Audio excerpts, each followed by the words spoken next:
और AICC की तरफ से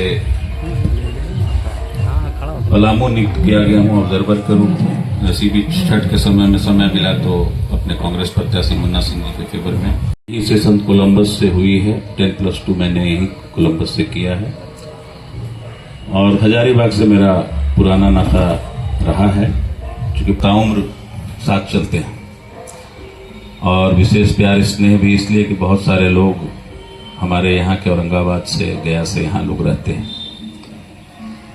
जिस प्रकार की व्यवस्था केंद्र की सरकार, भाजपा की जो सरकार है, आप देख ही रहे हैं, किसी से कोई चीज छुपा नहीं है। किस तरीके से महंगाई बढ़ी है, किस तरीके से आम लोगों का जीना बेहाल हुआ है, पेट्रोल डीजल की कीमतें बढ़ी हैं और जो भी वादे किए गए भाजपा सरकार के द्वारा, ये केंद्र की बात मैं इसलिए कर रहा हूं कि उस कंटेस्ट में भी, झारखंड के कंटेस्ट में भी फिर बात करने में उसमें थोड़ा हम लोगों को, क्योंकि जो वादे इनके सीनियर लीडर करते हैं वो तो पूरा ही नहीं कर पाते, तो यहां राज्य स्तर पर कौन से वादे पूरे कर पाएंगे, इसके लिए मैं चर्चा कर रहा हूं। आप देख लीजिए, 2 करोड़ नौकरी की बात हो रही थी बहुत समय, नौकरी से लोग पकौड़े तलने पर आ गए। लोगों को, युवाओं को ये बताया गया कि पकौड़ा तलना भी एक रोजगार है। उसके अलावा 15 लाख काला धन, सारी बातें की गई। GST में कई बार बदलाव करके GST को गब्बर सिंह टैक्स बना दिया गया। हीरा खरीदने जाइए, हीरा खरीदने जाइए तो आपको, और महंगी गाड़ियां खरीदने जाइए तो आपको 12, 12.5%, 18% देना है। तो जिस प्रकार से आम लोग त्रस्त हैं और उसके ऊपर से लोकतांत्रिक जो व्यवस्था है उसको छिन्न भिन्न करने का उपाय, सरकारों को डिस्टेबिलाइज करने का, जो ED और CBI का जो माध्यम से सरकारों को जो अपदस्थ किए जाने का जो मामला अभी आ रहा है, महाराष्ट्र में ये देखिए यही हुआ, MP में इन्होंने यही किया, झारखंड में आदि। धन्यवाद देता हूं हेमंत सोरेन जी को कि जिन्होंने मजबूती के साथ डटकर मुकाबला किया और इन फिरका परस्त ताकतों के सामने वो झुके नहीं। डराने का पूरा उपाय कर लिया इन लोगों ने, लेकिन वो डरे नहीं। मैं धन्यवाद देता हूं इंडिया गठबंधन के एक मजबूत घटक के रूप में हेमंत सोरेन जी ने उस झंडे को बुलंद करके रखा जो देश की एकता और अखंडता और भाईचारा सद्भाव को बनाए रखने में जिसकी जरूरत थी। आप देख रहे हैं कि आसाम के मुख्यमंत्री हेमंता बिश्व शर्मा किस प्रकार से जहर उगल रहे हैं। झारखंड की जो अपनी अस्मिता है, झारखंड का जो सद्भाव भाईचारा है, समाज का आपसी भाईचारा है, उसको बांटने का, तार तार जहर उगलने का काम कर रहे हैं। और हम झारखंड वासियों को लड़ चुने हुए मुख्यमंत्री की इस तरीके की भाषा होगी तो आप समझ सकते हैं कि इस देश का ये लोग क्या करने वाले हैं। जहां तक बात है हेमंत सरकार की, तो हेमंत सरकार ने पिछले 5 वर्षों में बहुत ही अच्छा कार्य किया और आगे आने वाले जो 5 साल है उसके लिए भी रूपरेखा तैयार की। आप देख सकते हैं, आबुआ आवास के माध्यम से बेघर लोगों को घर की उपलब्धता कराई गई, चाहे वो मैया योजना है, मैया सम्मान योजना है, हर बच्चियों के खाते में, महिलाओं के खाते में 1,000 रुपया, और अब उसकी राशि जो अभी का हमारा जो आया है उसमें वो 2,500 करने की पेशकश की गई है। किसानों का 2 लाख तक का ऋण माफी का वादा किया गया। इसके अलावा शिक्षण कार्य के लिए भी व्यवस्था उपलब्ध कराई गई। जो उच्च शिक्षा प्राप्त करने वाले जो लड़के लड़कियां, छात्र छात्राएं हैं, उनको 40 लाख तक का लोन की व्यवस्था की बात की गई। बिजली मुफ्त देने की 200 यूनिट तक की बात की गई। तो ये सरकार जो है वो आम आवाम और समाज के जो सबसे निचले स्तर पर जो लोग रहते हैं उनके जीवन स्तर को सुधारने में लगी है। आप देखिए कि किस प्रकार से हजारीबाग बेहाल है। हजारीबाग की धरती पर NTPC की परियोजनाएं लगी हैं और अगर थोड़ा हवा चल जाए तो हजारीबाग की बिजली बत्ती गुल हो जाती है। मैं भी औरंगाबाद से आया हूं, ऐसे जिले से आया हूं जहां एनटीपीसी की 2-2 परियोजनाएं लगी हैं और सबसे ज्यादा आज के डेट में प्रोडक्शन हो रहा है हमारे यहां बिहार जैसे स्टेट में आप जाके देखिए बिजली की क्या व्यवस्था है। और हजारीबाग तो उस समय विकसित था, आज तो और विकसित होना चाहिए था। तो मालूम चल रहा है, यहां जब लोगों से मिल रहा हूं तो वो लोग बोलते कि हवा चला नहीं कि बस बिजली गुल। तो ये सब आम सुविधाएं हैं। आप अस्पताल में जाते हैं, हाईवे पे बसा ये शहर है, किसी का एक्सीडेंट हुआ तो इलाज की जगह पे उसको रेफर कर दिया जाता है। तो ये स्वास्थ्य सेवाएं जो हैं उसमें सुधार लाने के लिए मुन्ना जी कृत संकल्पित हैं और मैं समझता हूं इस बार बदलाव की बयार बह रही है और इस बदलाव के बयार में हजारीबाग की जनता ने यह मन बना लिया है कि मुन्ना सिंह जी को अपार मत देकर यहां पर इंडिया गठबंधन के जो प्रत्याशी हैं उनको जिताने का, कांग्रेस के जो प्रत्याशी हैं उनको जिताने का संकल्प लिया है। मुन्ना जी का सफर मैं समझता हूं आप तो सभी लोग यहीं के हैं। उनका सफर तो एक मुखिया के तौर पर शुरू हुआ, परिवार में जो जिस प्रकार से राजनीतिक माहौल रहा है ये सब आप लोग परिचित होंगे। पंचायत की राजनीति से उठकर प्रमुख की राजनीति से उठकर आज विधानसभा का पहले भी चुनाव लड़े, अब आज भी चुनाव लड़ रहे हैं और बड़ा मजबूती से लड़ रहे हैं। लेकिन इसके सामने जो एनडीए के प्रत्याशी हैं, भाजपा के प्रत्याशी हैं, उनका भी बैकग्राउंड मुझे लोग, आम लोगों से बात कर रहा हूं तो उनका भी बैकग्राउंड मुझे लोगों ने बताया। यह बताया कि किस प्रकार के व्यक्ति को टिकट भाजपा ने दिया।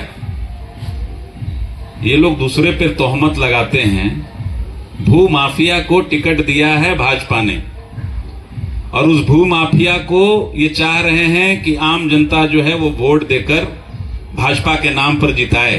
लेकिन हजारीबाग की जनता समझदार जनता है, ये किसी ऐसे भू माफिया को और उचक्के को देकर अपना मत बर्बाद नहीं करेगी। इसलिए इस बार बदलाव की बयार है और इस बदलाव की बयार में जो मुन्ना सिंह जी के लिए मैं समझता हूं कि जो चर्चाएं हो रही हैं मुन्ना सिंह जी के फेवर में हैं और ये सीट कांग्रेस पार्टी निकाल रही। बहुत सारी चर्चाएं लोग करते हैं। चर्चा यह भी हुई, झारखंड के परिप्रेक्ष्य में बोल रहा हूं, कि परिवारवाद, आज तो सबसे ज्यादा अगर परिवारवाद से ग्रसित है तो भाजपा ही है। चंपई सोरेन चुनाव लड़ रहे हैं, उनके बेटे चुनाव लड़ रहे हैं, पुतोहू लड़ रही हैं पूर्व मुख्यमंत्री रघुवर दास की, उसके पूर्व मुख्यमंत्री मुंडा जी की पत्नी चुनाव लड़ रही हैं, उधर आपके धनबाद के सांसद महोदय के भाई चुनाव लड़ रहे हैं, जिस पर 80 मामला, जिसमें 45 रेप का मामला हो, ऐसे ऐसे उम्मीदवार चुन के रखे हैं लोगों। तो ये तो भाजपा का विचार है और जो विचार उनके कैंडिडेट चयन में भी झलक रहा है कि क्या सोच है उनकी झारखंड के लिए। ऐसे ऐसे सीटों के भाई को अच्छा एमपी बना दिया, हमको ढुल्लू महतो जी की जगह पर जो भाई लड़ रहे हैं उनके ढुल्लू महतो जी को एमपी बना दिया। जब ऐसे ऐसे जनप्रतिनिधि आपके होंगे, ऐसे ऐसे आप कैंडिडेट चयन करके देंगे तो आपका भविष्य कितना प्रकाशमान है वो पता चलता है। और भाजपा की क्या भविष्य की योजनाएं हैं झारखंड के लिए ये पता चलता है हम लोगों।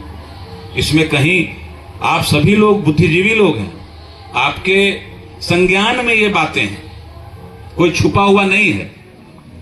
तो कहानी यही है, लोकतांत्रिक व्यवस्था को तार तार करने के लिए, झारखंड के जो गरीब गुरबा की सरकार है उसको तार तार करने के लिए, आम लोगों को तार तार करने के लिए इन लोगों ने कोई कोर कसर बाकी नहीं रखी।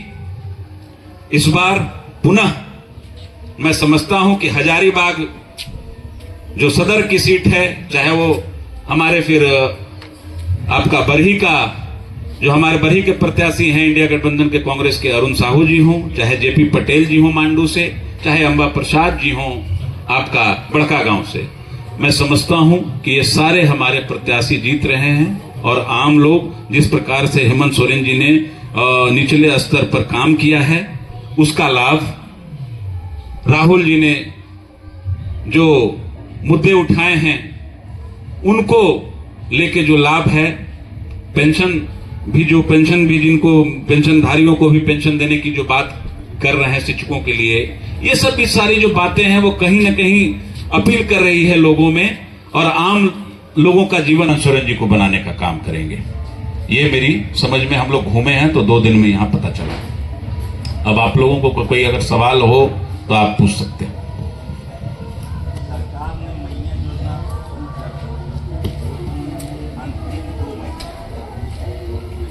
एक तरफ महिला सम्मान योजना में लोगों को लाभ मिल रहा है, दूसरी तरफ वृद्धा पेंशन मिल रहा था।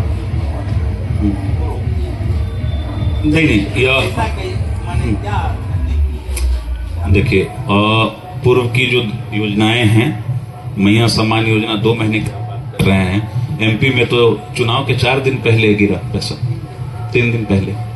तो ये तो बातें, सरकार लोकतांत्रिक व्यवस्था से चुनी गई है, और कैबिनेट में जो डिसीजन, अगर चुनाव के, अगर आचार संहिता घोषित होने के अगर 1 दिन भी पहले हो रहा है तो लोकतांत्रिक तरीके से लिया गया डिसीजन है, और सरकार ने बहुमत से उसको पास करवाया है, तो उसमें कहीं कोई दिक्कत नहीं है। 2 महीना तो बहुत ज्यादा हो जाता है। 1 घंटा भी अगर आचार संहिता लगने के पहले अगर सरकार कोई लेती है अगर डिसीजन, और उसको पारित करवाती है बहुमत के साथ, तो उसमें कोई इफ एंड बट नहीं होना चाहिए। यहां तो चुनाव के 2 दिन पहले एमपी में गिरा है, लोगों के खातों में पैसे गए लाडली योजना से। ये तो क्वेश्चन मोदी जी से भी हो सकता था।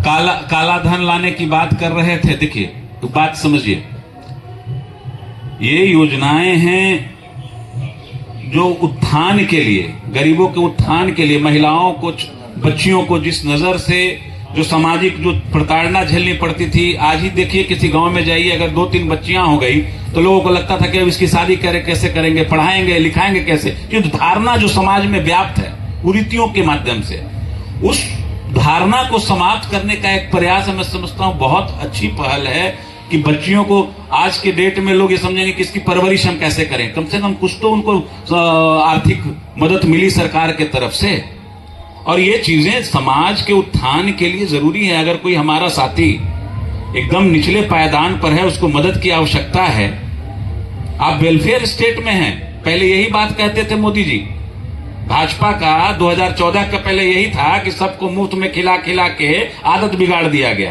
ये वेलफेयर स्टेट है। आप जिस तरीके से मनरेगा का मजाक उड़ाते थे, सदन में मनरेगा का मजाक उड़ाया उन्होंने। आप जिस तरीके से आधार योजना का मजाक उड़ाते थे, आप जिस तरीके से जीएसटी योजना का मजाक उड़ाते थे, आज वही सब तो लागू कर रहे हैं। आप उसी में आज पैसा दे रहे हैं। तो इंडिया एक वेलफेयर स्टेट है, आपको उस हिसाब से सोचना होगा। और जो सबसे समाज के निचले पायदान पर लोग हैं, उनको मुख्य धारा में लाने के लिए जिस प्रकार से नहीं बंद हो गया, को सोच के बनाना होता है। लेकिन यहाँ तो स्थिति ही उलट है। यहाँ तो अंबानी और अदानी के बारे में सोच के बनाया जाता है। अभी मुंबई का सुन रहे होंगे आप लोग, एक मैटर आ रहा है आपका, वो कौन सा चौल है, बड़ा चौल है, धारावी का भी एग्रीमेंट हुआ है। आप समझ लीजिए बात की, अदानी जी को दीजिए, अदानी जी को उसके ऊपर से उनको फिर लैंड इतना उपलब्ध कराइए, ये सब सारी चीजें चल रही हैं। तो यहाँ योजनाएं अदानी और अंबानी के हिसाब से बन रही है, और यहाँ हम लोग जो योजना बनाते हैं वो सबसे निचले पायदान के लोगों की को मुख्य धारा में कैसे लाया जाए, उनके जीवन का उत्थान कैसे हो, उस हिसाब से बनाया जाता है। मेरा वो नहीं कहना जी, आपकी योजना ठीक है, हाँ, महिला सम्मान योजना वो भी मिलेगी, लेकिन वृद्धा पेंशन की बात करें, पेंशन जो 2 महीने से रोक किया गया, इधर आपने पैसा दिया, एक को दिया, दूसरे को भी मिलेगा, क्योंकि आचार संहिता लग गया है। तो इसके चलते हो सकता है रुका हो, कोई इंटेंशनली रोकने की बात नहीं है। और ये वृद्धा पेंशन चला आ रहा है, और ये हमारी ही सरकार, यूपीए सरकार के द्वारा ही चालू की गई योजना है, केंद्र सरकार के द्वारा चालू की गई योजना है। तो ये रुकने की बात नहीं है, आप निश्चिंत रहिए, तुम सबों को मिलेगा पैसा। तो इसलिए थोड़ा आगे बराबर मिलाइए।